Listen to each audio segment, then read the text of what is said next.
Shalom Bapak Ibu Saudara. Renungan kita pagi hari ini berbicara mengenai keselamatan yang adalah gratis ya. Coba dulu saya baca Yesaya 55 ayat 1 sampai 4 ini saya baca dengan cepat. Ayo hai semua orang yang haus, marilah dan minumlah air.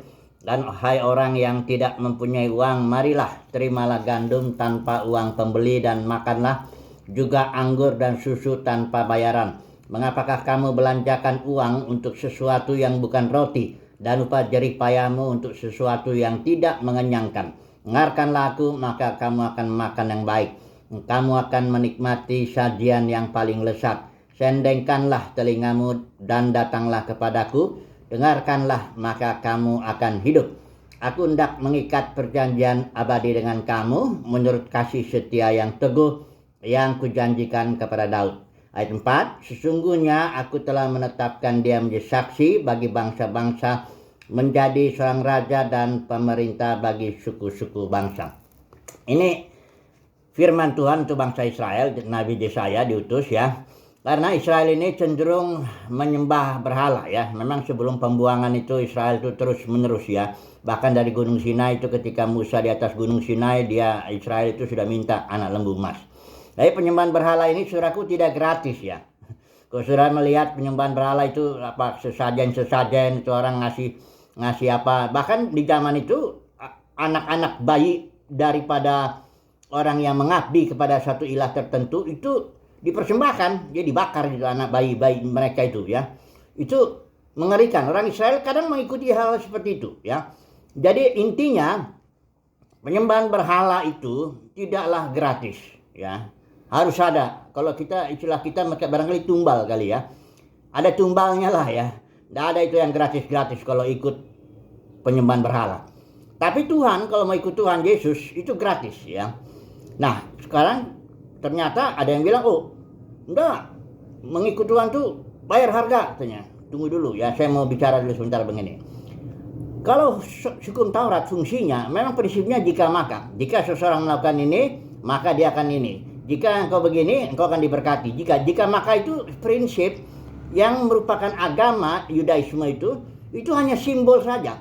Sementara berlaku untuk menyatakan hukum Taurat itu bahwa manusia nggak sanggup melakukan itu dan dia merasa berdosa dan dia dituntun datang kepada Kristus. Ya, itu sebabnya hukum Taurat itu sebagai penuntun untuk bawa orang kepada Kristus. Nah, Kristus itu gratis, ya. Keselamatan dalam Kristus itu gratis, ya. Sekalipun misalnya kayak Paulus ya, dia bekerja keras, aku bekerja lebih keras dari mereka semua, tapi bukan aku, tapi Kristus yang hidup dalam aku. Karena hidupku bukan aku lagi, tapi Kristus. Jadi menjalani hidup Kristus itu gratis. Saudara, kalau yang merasakan jalanin hidup Kristus ya, Kristus dalam batin, sudah dipimpin, belajar ya, tentu bisa salah, nggak apa-apa. Tapi Paulus pun bisa salah, dia mendengarkan bisikan roh ya, ketika dia waktu mau pergi ke Yerusalem, dia bisikan roh bilang jangan ya, dia melawan. Bisa salah, tapi intinya Kristus, Paulus itu tawanan roh, dia hidupnya bukan dia lagi, tapi Kristus, dan itu gratis, ya. Bukan sebab kenapa gratis? Ya bukan dia kok yang hidup, Kristus kok yang udah bayar itu semuanya. Ya dia cuma ngejalanin aja hari lepas hari. Kalau Kristus bilang ke kiri, kalau Kristus bilang ke kanan, kalau Kristus bilang jangan, seperti begitu, ya. Jadi mengalir dalam Kristus itu gratis, rasa ringan hidup itu, ya. Yesus juga udah janjikan itu, beban yang kuberikan itu enak, bebanku ringan ya. Nah, sekarang coba dulu kita masuk dalam dunia kekristenan. Gratis nggak itu? Keselamatan dalam dunia kekristenan? Nggak gratis lah, banyak aturannya kok. Harus datang hari Minggu, ikut ritual tertentu, bayar persepuluhan supaya diberkati, bayar buah sulung, gajimu 1 bulan Januari itu ya, bayar itu. Kalau enggak, engkau nggak memuliakan Tuhan. Apalagi ya, harus begini banyak lah ya. Para pemimpin agama Kristen umumnya ya, dalam kekristenan suka tuh bikin aturan yang membuat keselamatan nggak gratis lagi ya. Tapi tujuannya jelas, maksudnya jualan, dia mau cari untung. Tuh, para pemimpin agama Kristen mau cari untung dari pelayanannya, dia mau cari uang, cari jabatan, cari hormat manusia, begitu ya.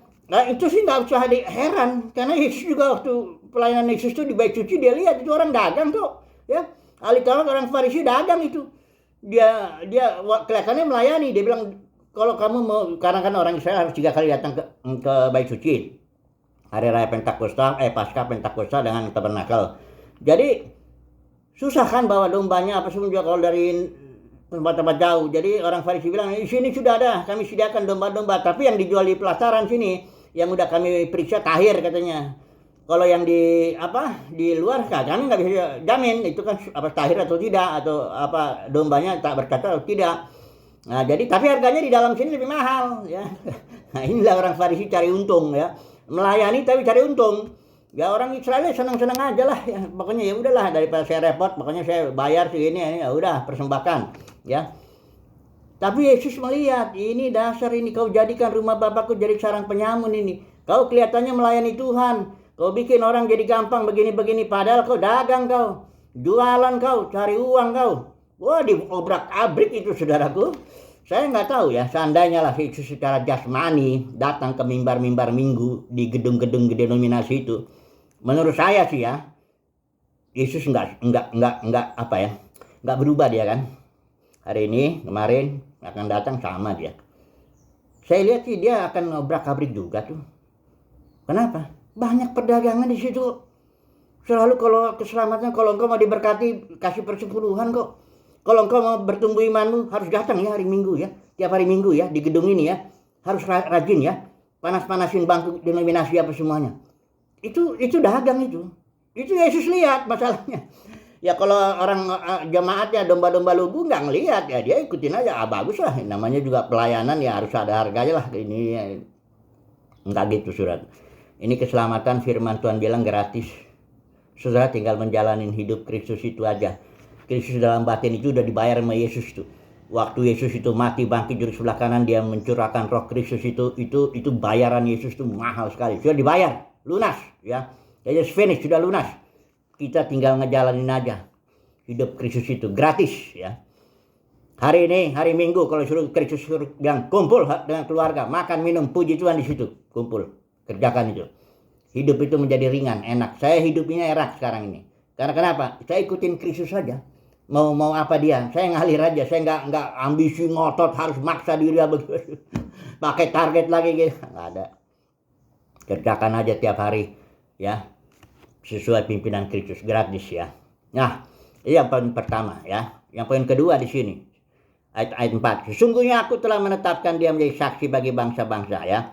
Seorang raja dan pemerintahan bagi suku bangsa. Untuk bangsa Israel, itu dia dipilih supaya dia menjadi garam dan terang bagi bangsa-bangsa, supaya dia menjadi terang bagi bangsa-bangsa, supaya dia membawa keselamatan itu sampai ke ujung-ujung bumi.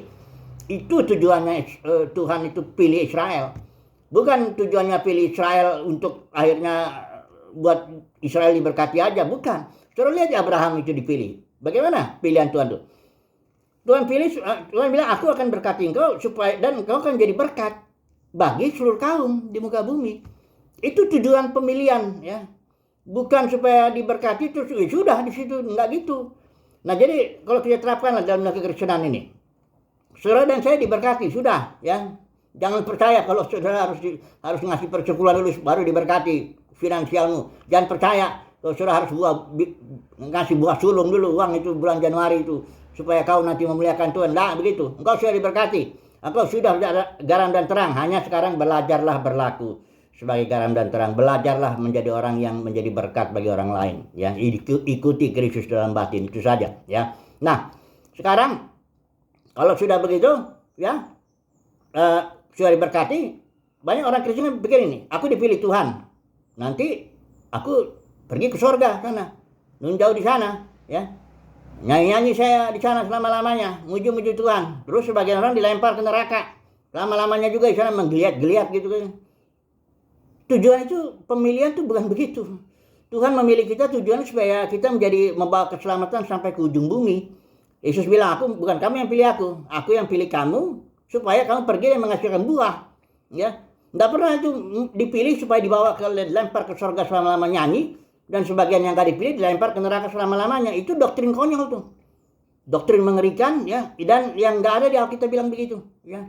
Kita dipilih supaya kita membawa keselamatan yang gratis itu kepada seluruh ujung bumi. Ya. Bahkan nanti setelah Yesus datang, dia menghakimi gereja, membangun timnya, gereja pemenang, itu untuk memberikan keselamatan sampai ke ujung bumi. Di zaman Yerusalem baru, langit dan bumi baru juga itu, perhatikan nih mempelai itu. Pasti nawarin air hidup yang cuma-cuma itu. Baru saya baca ya, Wahyu 22 yang terakhir ini ya, di zaman langit baru ini, mempelai wanita Yerusalem baru itu ya, mempelai perempuan itu, Kristus itu. Ayat 17. Roh dan pengantin perempuan itu berkata, marilah. Dan barang siapa yang mendengarnya hendaklah ia berkata, marilah. Dan barang siapa yang haus hendaklah ia datang. Dan barang siapa yang mau hendaklah ia mengambil air kehidupan dengan cuma-cuma. Keselamatan itu gratis ya. Saudara sudah menerima keselamatan itu gratis, berikan itu gratis. Jangan jualan ya. Seperti umumnya para pemimpin dalam Kristenan itu suka jualan tuh. Apa aja didagangin itu ya. Jangan begitu. Kita sudah menerima gratis, berikan itu gratis ya. Dan ini sampai ke zaman mentok itu, zaman langit dan bumi baru, tetap air kehidupan ditawarkan. Kasih karunia tetap berlaku. Dari zaman ini, zaman kerajaan 1000 tahun, zaman langit dan bumi yang baru, tetap kasih karunia dan keselamatan itu diberikan secara gratis ya. Haleluya, semoga saudara dan saya ini memahamilah ya. Kita menyembah kepada Tuhan yang memberikan kepada kita gratis. Saudara jangan menyembah berhala itu yang harus begini, harus ada tumbalnya istilahnya. Kalau perpuluhan itu tumbal kalau menurut saya. Kasih dulu ya 10 ya, sogok Tuhan ya, macam-macam lah itu. Ada cerita-cerita bahkan supaya kita merger dengan Tuhan, supaya finansial kita nyangkut ke surga. Memang tukang dagang itu nanti itu dihakimi Tuhan Yesus. Ketika Tuhan Yesus datang, dia akan menghakimi kita sebagai bayi cucinya. Semoga saudara dan saya yang menerima Kristus itu jalan hidup secara gratis, tawarkanlah itu keselamatan secara gratis juga. Jangan dagang ya. Haleluya. Amin.